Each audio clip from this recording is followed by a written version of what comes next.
Hello everyone, আজ অনেক দিন বাদে একটা ভিডিও নিয়ে এসেছি।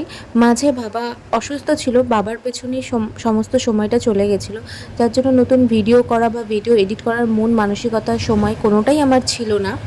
প্রায় ২-৩ মাস বাদে আজকে একটা হেলদি রেসিপি নিয়ে এসেছি।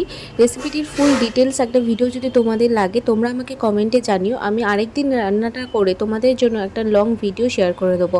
এখানে একটা সুজির ব্যাটার রয়েছে, আর যে পুরটা দেখছো সেটা আলু সেদ্ধ করে ওর মধ্যে একটু নুন মশলা দিয়ে ধনেপাতা দিয়ে পুরটা করা রয়েছে। আর পুরো জিনিসটাই সুজি আর আলুর মধ্যেই রয়েছে। তেল কিন্তু খুবই সামান্য, আমি একটা বাটিতে তেল নিয়ে সেটাকে 4টে বাটিতে লাগিয়েছিলাম।